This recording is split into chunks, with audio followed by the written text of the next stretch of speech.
السلام علیکم ورحمۃ اللہ وبرکاتہ۔ خلاصۃ القرآن، قرآن مجید کا خلاصہ، مختصر سا تعارف ہر سپارے کے لحاظ سے کہ اللہ رب العزت نے ہر سپارے میں بنیادی طور پر کن کن باتوں کا تذکرہ کیا ہے، اور ان باتوں کے ذیل میں بہت سے احکامات اللہ رب العزت نے بیان فرمائے ہیں۔ ہم بنیادی چند باتوں کو سمجھ لیں تاکہ ایک تھوڑا سا قرآن مجید کے بارے میں ہم سمجھ سکیں۔ تو آج ہم لوگ شروع کریں گے مختصر خلاصہ، کیونکہ یہ خلاصہ بھی نہیں ہے، خلاصے کا بھی اختصار ہے، انتہائی مختصر ہے۔ پہلا پارہ الف لام میم۔ پہلے اس پارے میں اللہ رب العزت نے مجموعی طور پر، بنیادی طور پر 5 باتوں کا تذکرہ کیا ہے۔ سب سے پہلے اقسام انسان کی اقسام دین کے اعتبار سے۔ نمبر 2 اعجاز قرآن مجید کا اعجاز، قرآن مجید کی شان و شوکت۔ حضرت آدم علیہ السلام کی تخلیق کا قصہ، ان کی پیدائش کا قصہ، بنی اسرائیل کے احوال، اسی طرح سیدنا ابراہیم علیہ السلام کا قصہ۔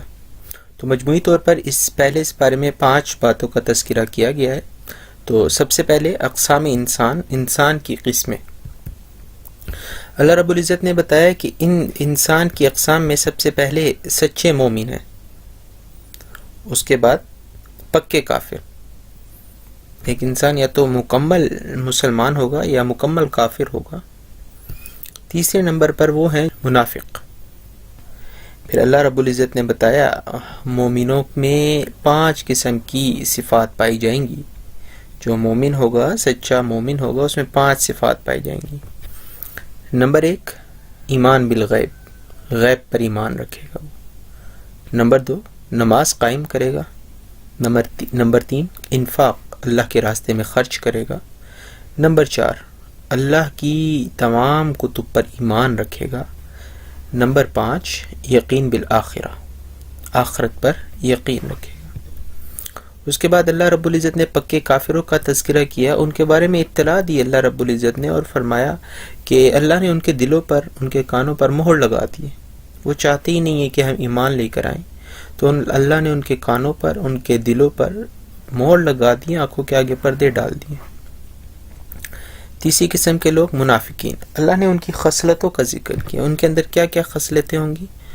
جھوٹے ہوں گے، دھوکہ دینے والے ہوں گے، عدم شعور ہی نہیں ہوگا کسی چیز کا، دلی بیماریاں، دل میں کفر لیے پھر رہے ہوں گے، سفاہت، اسی طرح احکام الہی کا استہزاء، اللہ کے احکامات کا مذاق اڑائیں گے، فتنہ و فساد پھیلائیں گے، جہالت، ضلالت، گمراہی، تذبذب، اپنی ہی بات کا کوئی اعتبار نہ ہوگا، کہ ہر وقت وہ تذبذب کی حالت میں ہوں گے۔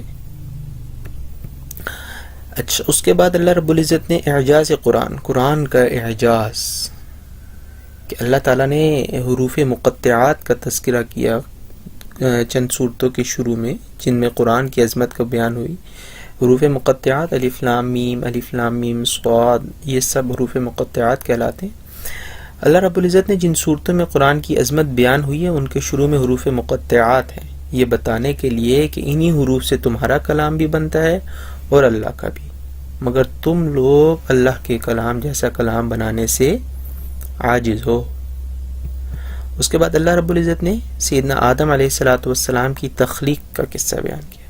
اللہ تعالیٰ کا آدم علیہ السلام کو خلیفہ بنانا، فرشتوں کا انسان کو فسادی کہنا، اللہ تعالیٰ کا آدم علیہ السلام کو علم دینا، فرشتوں کا اقرار کر لینا کہ علم نہیں ہے ان کے پاس، اقرار عدم علم کرنا، فرشتوں سے آدم علیہ السلام کو سجدہ کروانا، شیطان کا انکار کرنا، پھر شیطان کا مردود ہو جانا، جنت میں آدم و حوا کو شیطان کا بہکانا، اور پھر انسان کو خلافت ارض عطا کرنا، زمین کی خلافت عطا کرنا۔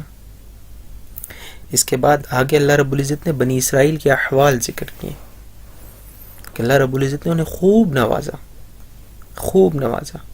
اور انہوں نے اللہ کی نعمتوں کا کفران کیا، انکار کیا، اللہ نے پھر ان کے اوپر لعنت نازل کر دی۔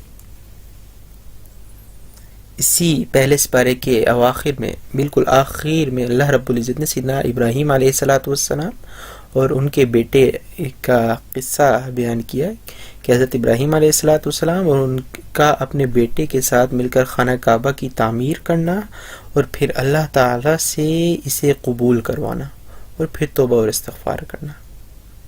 تو یہ بنیادی باتیں جو پہلے اس بارے میں ذکر کی گئیں، وہ یہی 5 باتوں کا ذکر کیا گیا: انسان کی اقسام، اعجاز قرآن، قصہ تخلیق سیدنا آدم علیہ السلام، احوال بنی اسرائیل، اور اسی طرح قصہ سیدنا ابراہیم علیہ السلام۔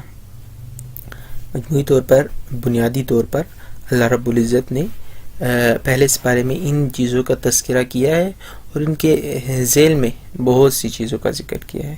تو اللہ رب العزت سے دعا ہے کہ اللہ ہمیں قرآن کی سمجھ عطا فرمائے۔ السلام علیکم ورحمۃ اللہ۔